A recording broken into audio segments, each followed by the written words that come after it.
is there seems to be some sort of rollover now, whereby despite a lot of these assets making all-time highs, the actual positioning of investors is actually beginning to come down. So they're buying more safe assets. Now, all that's really saying is that probably the highs that you're seeing in asset classes where they're occurring is being done on very low volume, which is not a great point. It's an important point to think about from a risk standpoint. But investors, in terms of their money flows, are seemingly reducing their risk exposure, which I think is an important point to make. And all these things add up to a not happy picture. But I would be particularly concerned right now on a short-term basis by, number one, the dollar keep going up, and number two, the US Treasury market, and particularly the term premium, continuing to rise. They're not bullish indicators.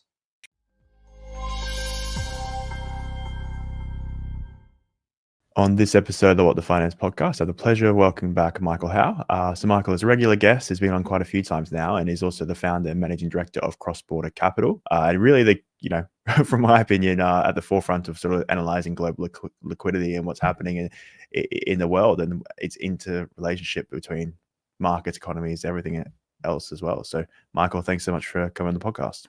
Well, great pleasure, Anthony. Good to be here. Yeah, looking forward to the conversation because we're sort of doing it on the 13th of January. There's been a bit of a market pullback. I think everyone's freaking out.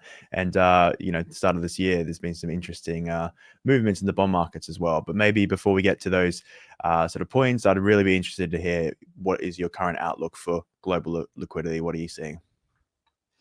Well, I think the outlook is sort of fair to middling, but it's certainly not as bullish as it was this time last year. I think unambiguously, in January 2024, the outlook looked to be pretty good at a time when there was actually quite widespread pessimism among many advisors. And so it was a relatively straightforward call. It obviously never is a straightforward call, but it was a relatively straightforward call to say that markets were likely underpriced and they'd go up. And that was true generally across risk assets, including the sort of celebrated crypto and Bitcoin. So a lot of those assets did look, undervalued against liquidity a year ago. That's not really true today. And what they're really dependent on is greater momentum from liquidity. And that momentum doesn't really seem to be coming through. And it's not coming through from the US, partly because you've got uncertainty over the funding program when the new administration comes in.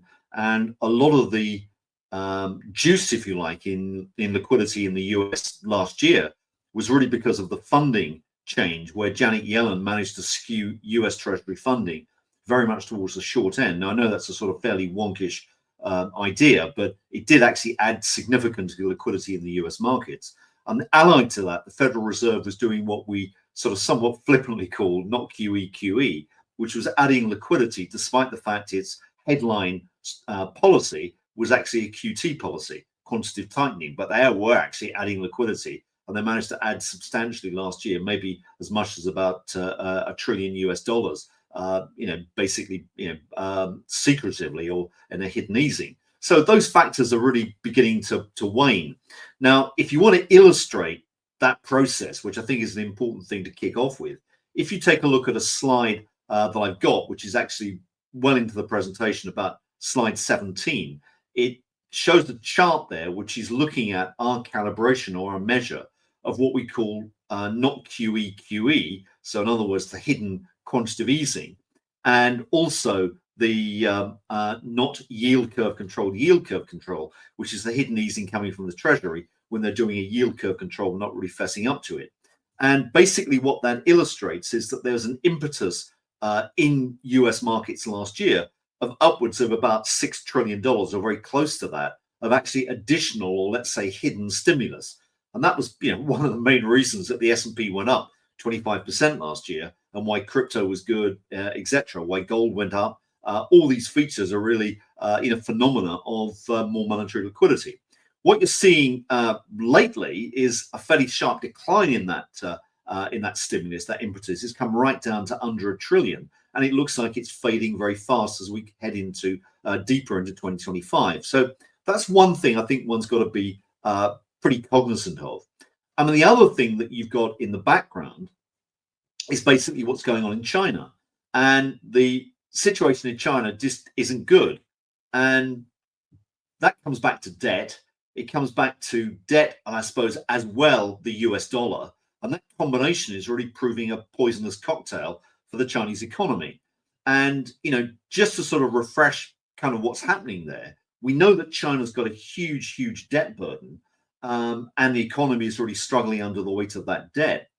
The only way you get out of debt, and particularly debt deflation, which is what China is suffering right now, is to create an offsetting monetary inflation.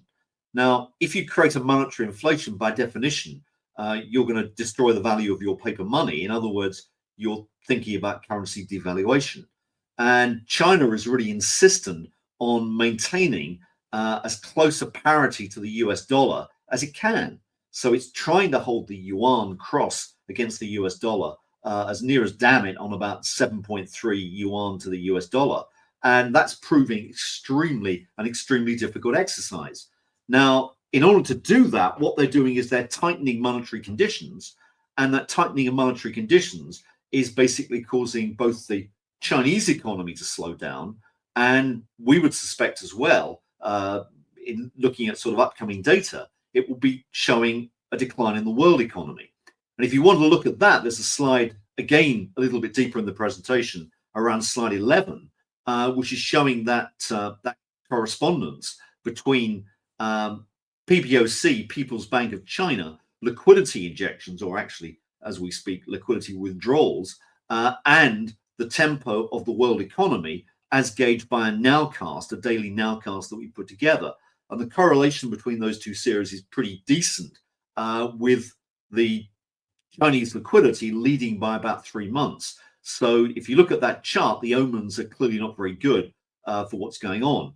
So basically, the strong dollar against the background of debt in China is causing China to withdraw liquidity. And then that comes on top of this declining impetus that we're seeing in the US. So generally, the outlook is, as I say, not great. If you take a look at a slide early on in slide 3, we actually track our estimates of global liquidity growth in dollar terms against the performance of all world asset markets. The black line on that chart is all world asset markets, and the orange line is looking at our estimates of global liquidity. And we push that forward to the end of 2025. And you can see at best there's a flatlining going on. And, at worst, that probably could trigger some market correction, given the fact the markets, often price off the margin. And if they see a lot of momentum coming through, that's clearly a dangerous feature. And then if you want to, maybe just before I stop, the other thing to think about is everyone's favorite risk asset now, which is Bitcoin. We show on the following chart, slide 4, the very close correlation between movements in Bitcoin and movements in global liquidity, where we pushed global liquidity here forwards by 3 months to show that it's a predictor. And again, if you look closely at that chart, the black line here is looking at liquidity growth. And what that's showing is a fairly noticeable decline after what had been a decent third quarter. But because liquidity leads, that obviously explains why Bitcoin has been strong in the period up to December, end December, and maybe why it's coming under some pressure now.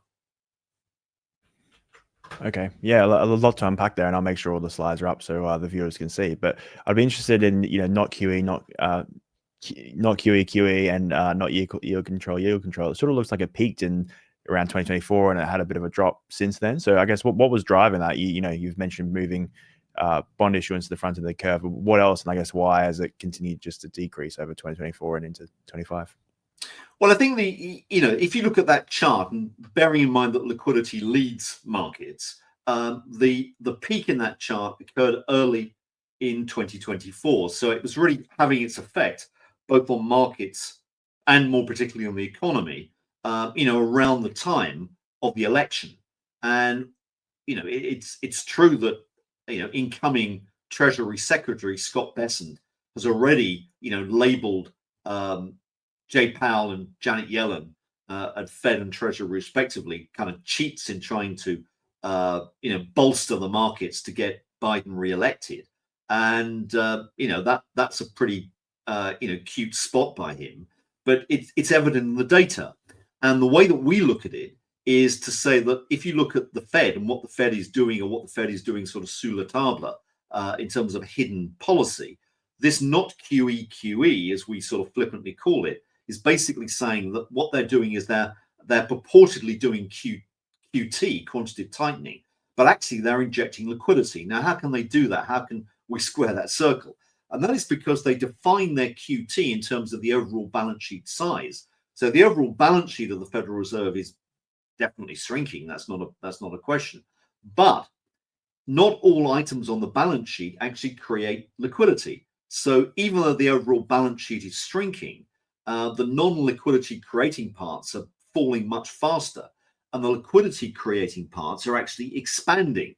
And specifically, things like the reverse repo facilities being wound down quite dramatically. You've got fluctuations which are occurring in the Treasury General Account, which is an account that the Treasury holds at the Fed. It's like a cash deposit account. They can run that down or build that up. And that's been a source of liquidity at different times. You've got the Bank Term Funding Program, which was a support program put in place during the Silicon Valley bank turmoil. That's now run off, but it was adding liquidity through the year.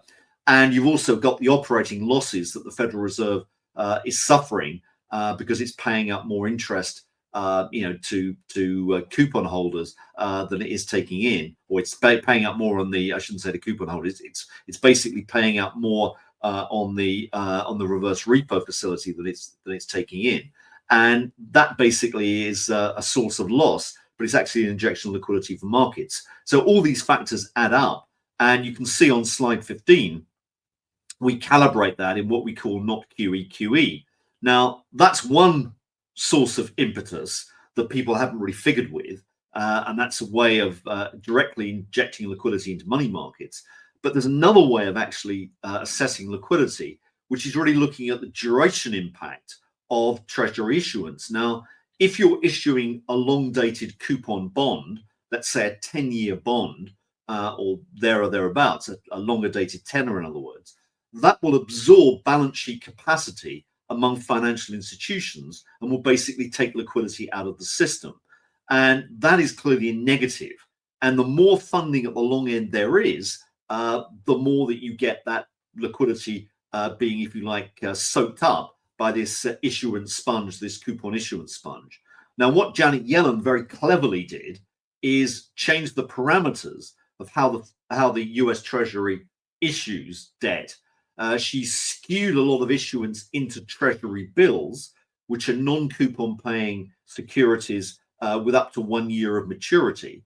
And the reason they're very attractive is that the banks tend to hoover those up, because with a very active fiscal spending program going on, banks are getting a lot of bank deposits built up, and they need an asset on the other side of their balance sheet that duration matches those deposits. And what better than a short-dated Treasury bill?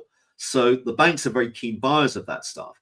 And the other thing that Janet did was she also skewed the calendar of coupon issuance very much towards very short-dated coupons, 2, 3, 5-year coupons, away from longer end coupons like 10 or 20 or even 30-year. So she took about 1.25 years at least out of the average maturity of the calendar of issuance by the Treasury since the end of 22. So these things are really important. And the slide 16 basically calibrates that effect. And if you look at it, you'll see that actually that sort of liquidity impulse measured in terms of dollar duration was equivalent to what we saw during the COVID time. So, this is additionally, one should say, on top of the fiscal spending stimulus you're seeing. This is purely by changing the dial or whatever on the maturity of Treasury funding. So it's very important. Now, you can also see, while I'm on this subject, the impact of that on yields. And if you take a look at slide 18, what that's showing is the difference between the stated or headline or actual, I suppose it's fairer to say, Treasury yield of the 10-year tenor. So what US government bonds are actually yielding in the market, which is shown as the orange line, and a bootstrapped version of that data, which has come from the agency mortgage market. Now, the agency mortgage market is a risk-free securities, very much like treasuries. They're held by central banks, even by the Federal Reserve. They're taken as risk-free instruments, and they should align exactly with the treasury market once you made a little bit of an adjustment mathematically for duration differences and convexity differences, but that's getting into the weeds of bond speak. But generally, they should line up. And if you look at that graph, what you can see is that they haven't lined up during this period of so-called cheating by the Treasury, or this big skew towards the short end of the issuance curve. And what that shows is it's basically about 100 basis points of difference in spread. So the Treasury market, the actual bond yield in the US, has been artificially suppressed by about 100 basis points. Now, what does that really mean to market participants? What it means is that, number one, I mean, obviously yields are lower than they should be, but it means that the yield curve is artificially depressed and was actually forced or was magically inverted when it shouldn't really have been. So had you used the agency mortgage market to as a cue for your yield curve calculation, you'd have seen that actually the curve was more likely upward sloping, indicating a strong economy, rather than negatively sloped, indicating potential recession. And that clearly, upset calculations of a lot of economists who didn't quite see that point. The other thing which is important, and is particularly important in the light of recent data, is that it also means that the TIPS market, the Treasury Inflation Securities market, is biased by about 100 basis points. So in other words, break-even inflation rates in America, stated break-even, the long-term or underlying inflation that the Treasury market is discounting, is again distorted by 100 basis points. So it looks as if underlying inflation in America is about 2 percentage points over the next 10 years, 2% per annum. Actually, in reality, it's over 3%. So the Fed is already sort of distorting people's perceptions here. There's more inflation and there's a more robust economy than we've been led to believe. And that clearly is going to be an issue that Scott Bessent has to tackle when he gets in to Treasury on 20th of January. Yeah, so is that what we're seeing in the bond market? It's not that they're blowing out, it's just that they're sort of normalizing, probably the place where they should have been on the longer end? Yes, exactly. So if you take a look at slide 13, what you'll see there is a chart of the bond market in America, the 10-year Treasury, which is the orange line, and the black line is basically implied term premia. Now, implied term premia are picking up, but you can see if you look at that yield curve, if you look at that yield chart, the orange line, that's heading towards 5.5%. Treasury yield. Now, I'm not sure whether we'll actually get there. The economy may feel the pain first, but generally that's what the trend seems to suggest, and it's being driven by term premia. Now, a more exaggerated view of that is in the next slide 14, which shows a much shorter term window of that term premia, and what it illustrates is a very clear breakout in term premia. Now, just for those that don't know, term premia are effectively the risk premia that the Treasury market or government bond markets have, which is a compensation against interest rate risk over the term of the bond. And it's the key way that you measure or value a bond. So if you've got rising term premia, that's saying that there's more and more risk in the bond. And this is exactly what we're getting right now. So risk premia in the US are starting to blow out. Now, that's important in the context of what's going on, for the simple reason that if you go back a couple of slides to slide 12, you'll see exactly the opposite going on in the Chinese bond market. Now, this is unusual, to say the least, that the two biggest economies, and let's say the two therefore most important bond markets in the world, the US Treasury market and the Chinese government bond market, are actually moving in completely opposite directions. The US Treasury market is selling off.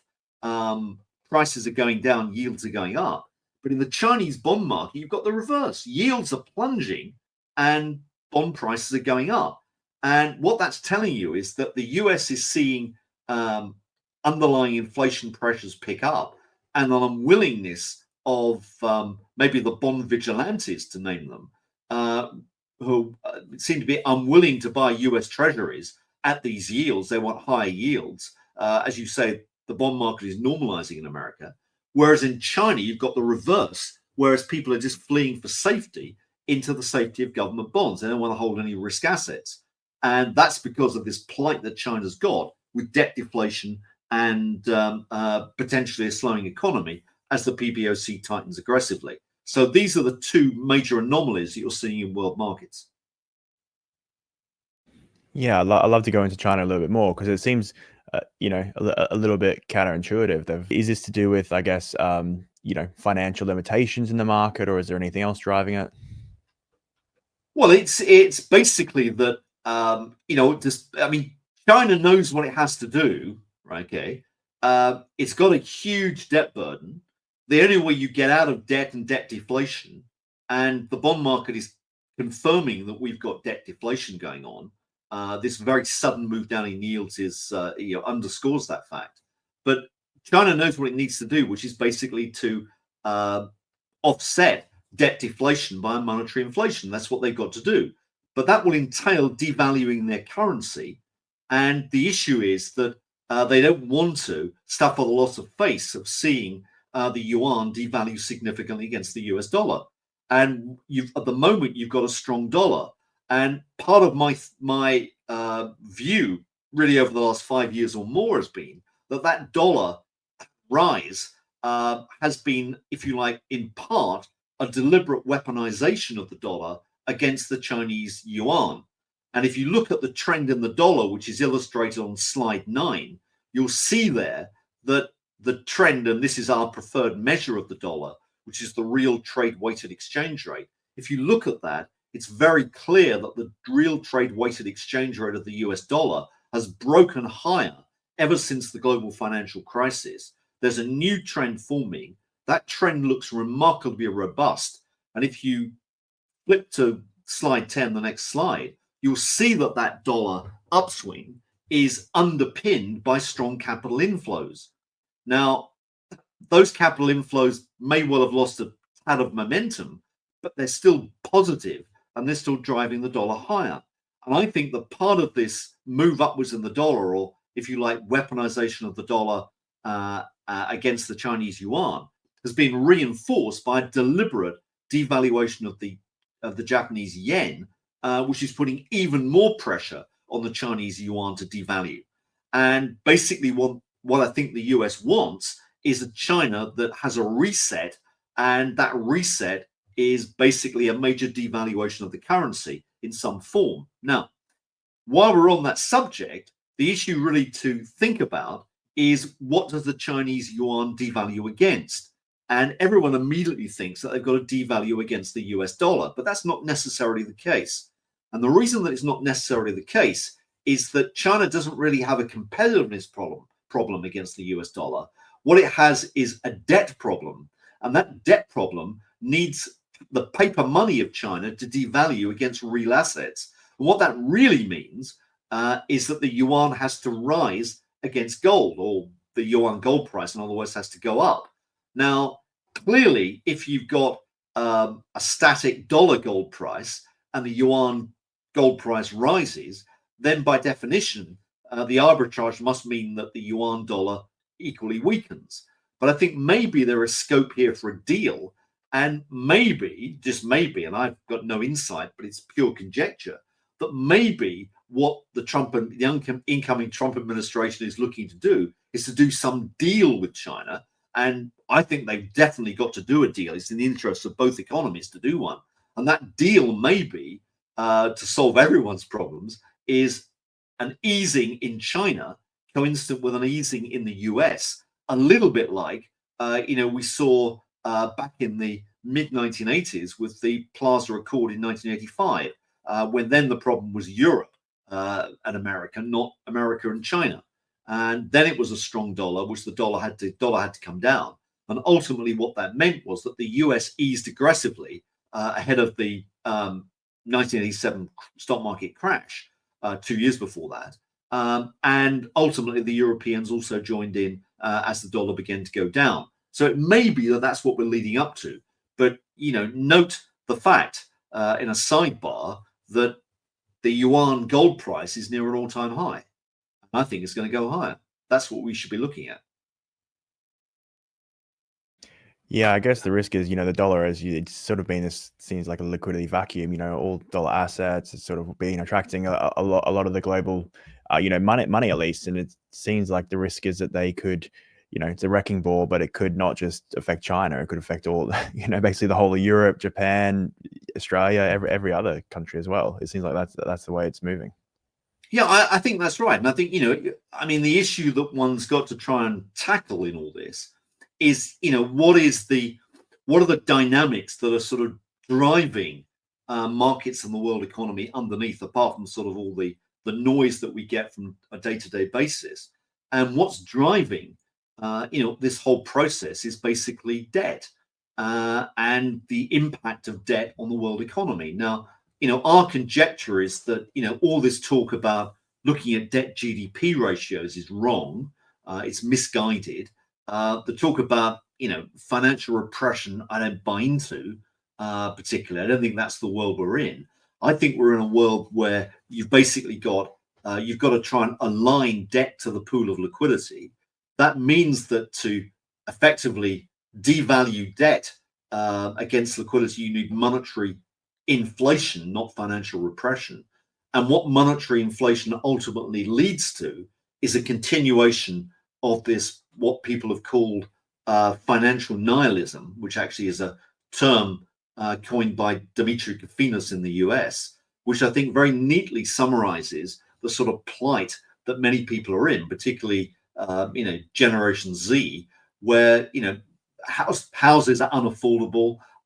People have seem alienated from society. If you haven't got assets, you're in a really difficult position, because what this is really saying is it's not necessarily high street inflation that we're getting. It's actually asset price inflation. If you're not on the asset price, merry-go-round, you've really got a big problem.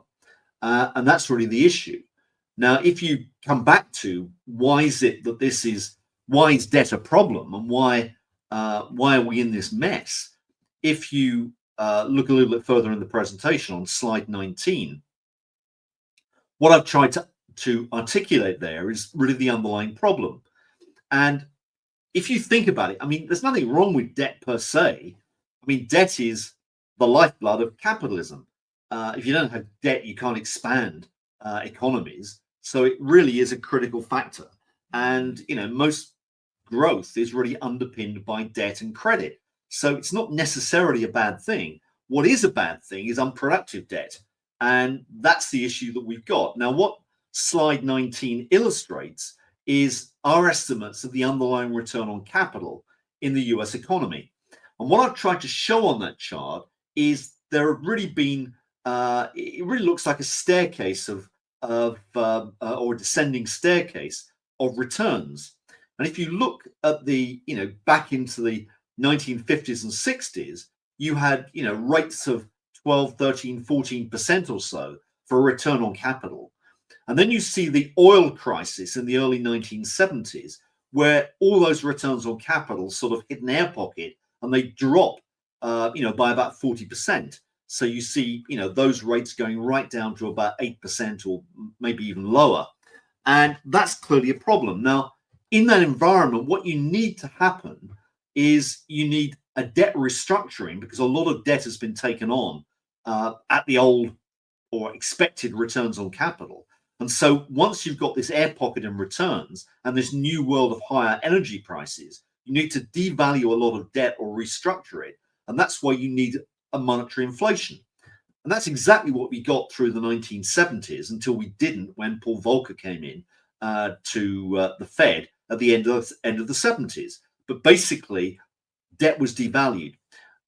There's a second step down that I've highlighted, which was around 2001, which is China's entry into WTO, the World Trade Organization. And that is an equally large hit to returns on capital. And what it basically means is that US returns on capital dropped by another 40%, down to these lowish levels that we're seeing now. And that requires another debt restructuring, another debt monetization, if you like, devaluation of paper money, rather like what we saw in the 70s. And that is what this monetary inflation is all about. To get out of bad debt, to get out of unproductive debt, you need to print money, and that's exactly what's happening. So the US is in this process of actually monetizing debt, or the world economy, one would say, is in that process. Now, what has added a twist to that is shown on the next slide. And what that next slide highlights is the more recent plight of China. And China, through this, if you like, weaponization of the dollar, through increasing trade sanctions, technology bans, whatever, the return on capital in China, drawn equivalently, but over a shorter time period, is actually collapsing. So whereas it took America something like 75 years to go from a rate of return on capital of about 14% to about 4%, the Chinese have managed it in barely 10 years. So, what you're seeing here is a very significant collapse in Chinese returns on capital. I mean, you can see from the chart that America's return on capital is beginning to pick up a little bit. I mean, it's actually probably higher now than what you're seeing in China. Germany is in a bad situation, but let's not go there. And that's probably, symptomatic of the rest of Europe. But it's that return on capital in China which has collapsed. Therefore, China needs a debt restructuring. It needs a big monetization. And that's what we're talking about. And if you work out the maths of that, which is shown on the following slide, slide 21, what that is comparing is debt to liquidity ratios, not debt to GDP ratios. Now, what that chart basically, or those charts suggest, is that there is an underlying equilibrium between debt and liquidity. And that underlying equilibrium has to be honored. And you can see, those different ratios for different countries. But if you start to look at China, China probably needs something like a 30% expansion in its liquidity base to devalue existing debt. And that's a benchmark as to what the yuan should devalue again. That's how much it should devalue against gold. Now, the black lines on those charts are debt GDP ratios. And debt GDP ratios are just completely meaningless as far as I can see. I mean, academics have told us, or they warned us, whatever it was 15 years ago, that 90% was the critical threshold and the world would end after 90%. Well, here we are at sort of, sky high levels in Japan, China, Singapore, and other Asian countries.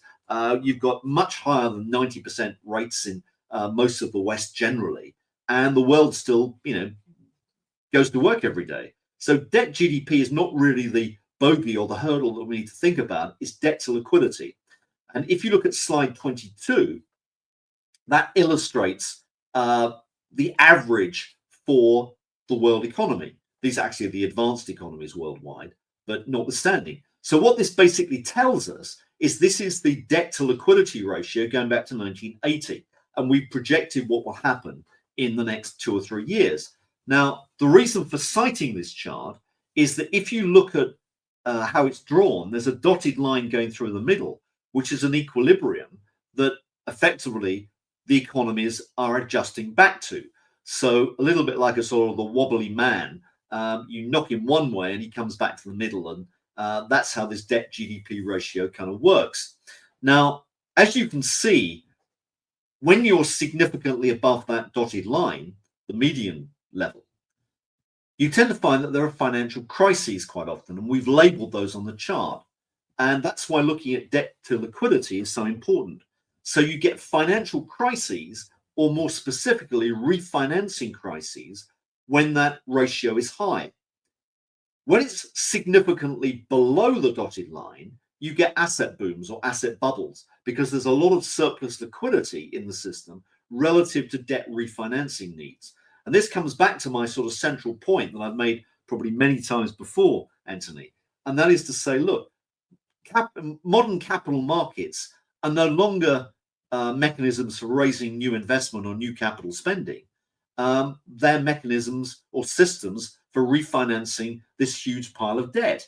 And in a world where you're raising new capital, interest rates are important. But in a world where you're refinancing debt, it's balance sheet capacity, which is critical. And that's global liquidity. And that's what we need to understand. Now, if you look at that chart closely, you'll see that in the projection window on the far right, that ratio of debt to liquidity starts to go move strongly upwards through 2025, 26, 27.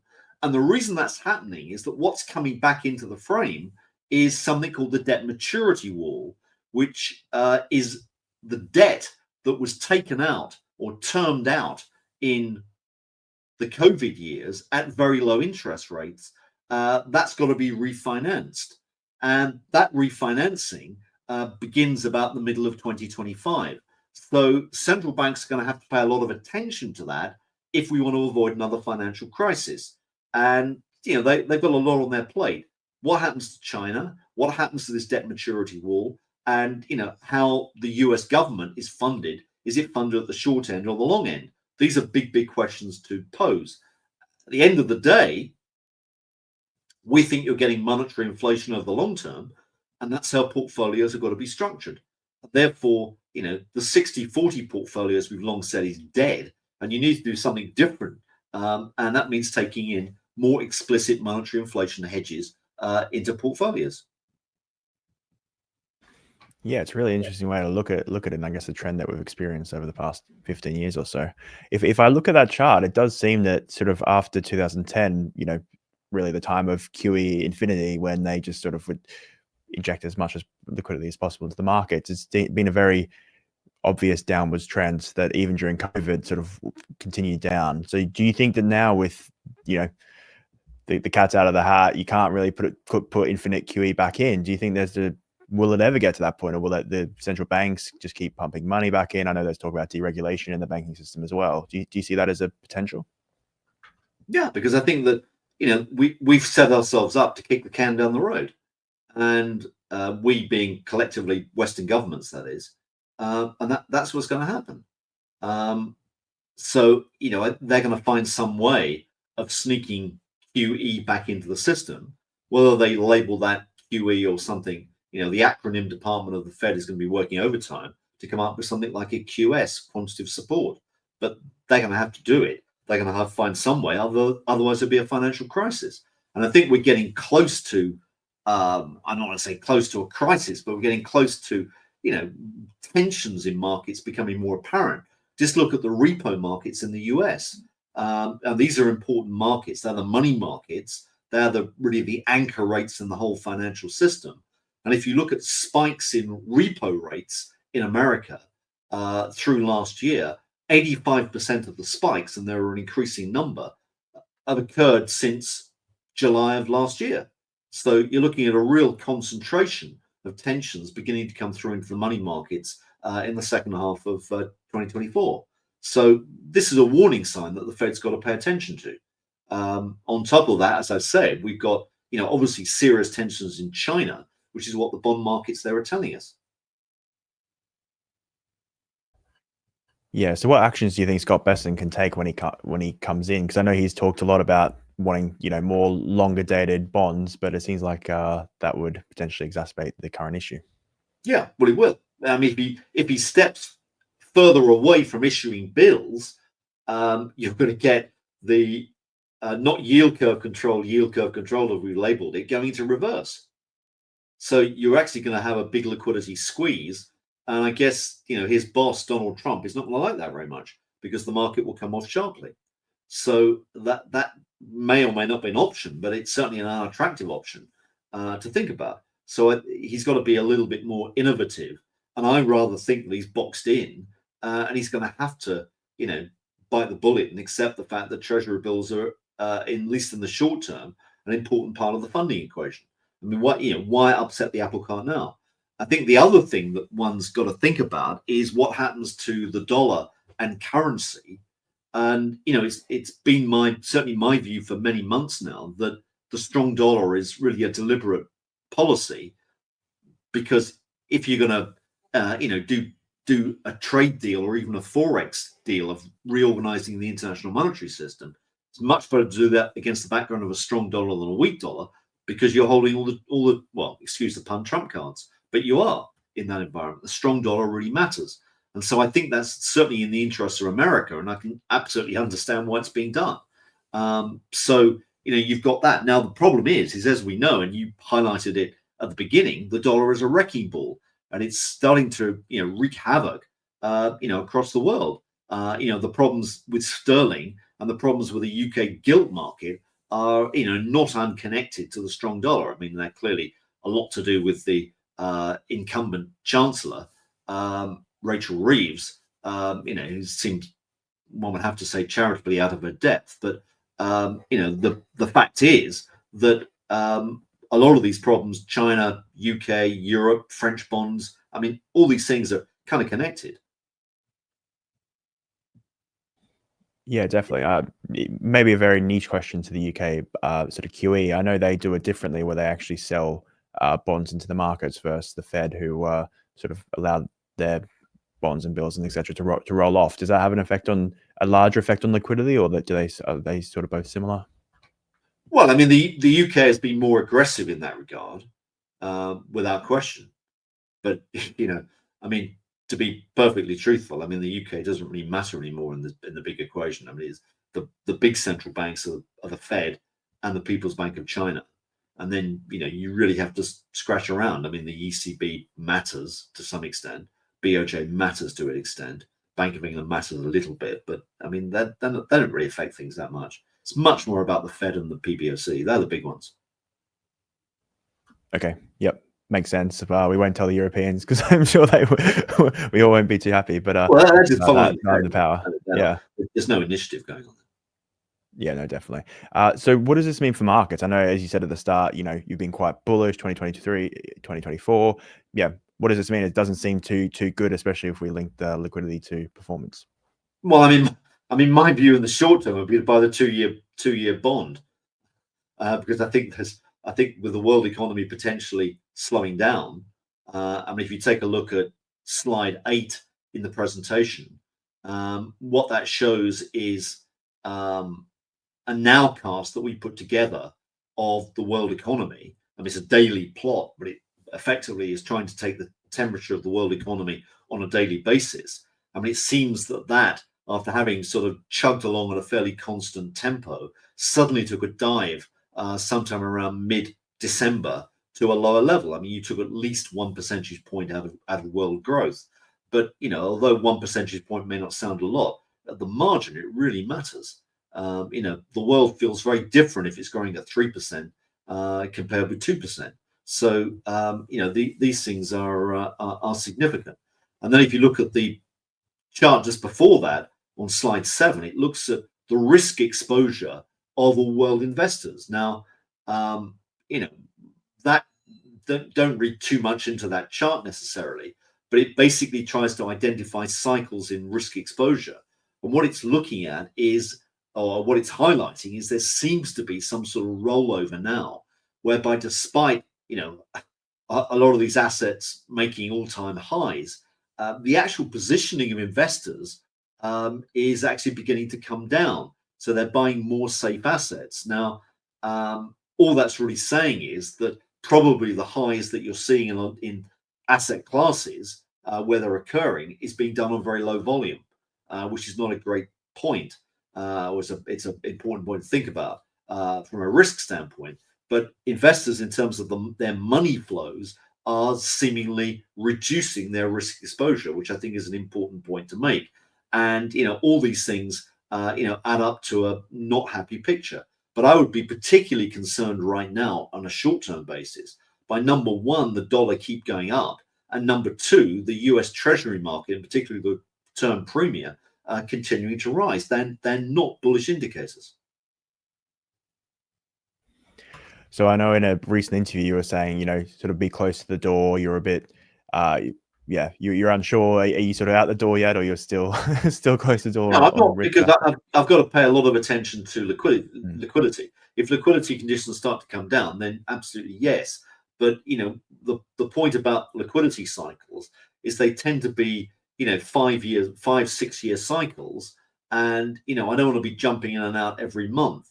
So I think I've got to be, I'd like to be sure that there's a turn. But all I'm saying is that there's a definitive loss of momentum. And I'm getting worried. And a lot of the companion indicators, like term premia, like the dollar, etc., are not signaling a particularly bullish outlook right now. Things can change for sure. You get corrections, short-term corrections in markets, and maybe we're seeing one. But I don't like what I see right now, and I'd certainly be looking for some shift into safe assets. I mean, not a dramatic one maybe, but at least hedging some positions. And as I say, the 2-year note is not such a bad thing to be thinking about in terms of an investment. That is 2-year bonds. I mean, maybe they're an interesting thing to start to contemplate. I mean, not least because if you look at the US term structure, all hopes of major interest rate cuts have pretty much evaporated now. Whereas I think that if things start to get dicey, they're going to come back pretty quickly. Yeah, great point. And do you see the markets, I guess, or all markets reacting similar to 2022, where it's sort of basically everything goes down in the future, or is that going to be really dependent on what we see when this cycle shifts? Obviously, as you're saying, it's maybe not now, but potentially in the coming years. Well, I think the thing is that the nature of markets has changed in my view. There's an awful lot more passive or indexed investment, which means there's a lot more correlation of asset classes going on. A lot of this is driven by liquidity, which is a common denominator. So if liquidity goes down, everything goes down. And so I think there is a case for saying that if you get, what follows the everything boom is the everything bust. I think there's a lot in that. And if you sort of drill down into the equity markets, I mean, this cycle is the first one that I've seen in decades, whereby the US market, for many advisors, is being treated explicitly as the world market. So, whereas traditionally, let's say, European or UK advisors would have maybe the largest equity share in their own domestic markets, they're now putting 60% into the US. And that's a big sea change. So I think that, that makes a difference. So it means that if US liquidity goes down, and US liquidity is a major driver of the global picture, then everything kind of goes down together. Yeah, great point. So, Michael, thanks so much. We've sort of gone all over the place in liquidity in markets, etc. So, last question is: what is one message you want people to take away from the conversation? Well, I'd be cautious coming into this year. I don't think it's the end of the party necessarily, but our indicators anyway have been signaling a peak in liquidity in late 2025 for a long time now. I mean, we've been suggesting that since 2022, in fact, that there'd be a bull run up to 2025. So this is not really coming out of the blue. I think the issue is that you've got a number of uncertainties that are sort of distracting us slightly in the beginning of the year. One being China, one being this debt maturity wall, and a third one really being how the incoming administration handles treasury issuance. I think these are big factors to watch. But I'd be focusing on those three short-term hurdles. But I mean, maybe as you said, to sort of coin a phrase I used before, enjoy the party while you can, but dance near the door. There is bad news coming down the track, and we just got to be cognizant as when that upsets people. Yeah, great message. So, Michael, thanks again. I think you've been on sort of 4 or 5 times now, and I'm sure everyone's always really enjoyed your conversation, our conversations. But if anyone wanted to find out more about your work and what you do, where would the best place for that be? Well, I think the easiest way is the Substack, which is called Capital Wars. So that's a piece that we write. We write 2 to 3 of those at least a week, and they basically give data, what's happening to liquidity, and give some of our views. That's really for retail high net worth individuals. And then we have an institutional service which is much more detailed, includes a lot of data and further analysis. And that is available from our website, which is crossbordercapital.com. Great. I'll pull out the description below, but thanks again for your time. Good, Anthony. Thank you. Hey everyone, thank you for listening. I really appreciate the support. If you've got value out of this, I'd really appreciate it if you could like, subscribe, or comment, good or bad feedback. I'm always open to that. But it really helps with the channel. As I said before, only about 14% of people actually subscribe to this channel. So if you were to that, it would really help. It could mean we could continue to grow.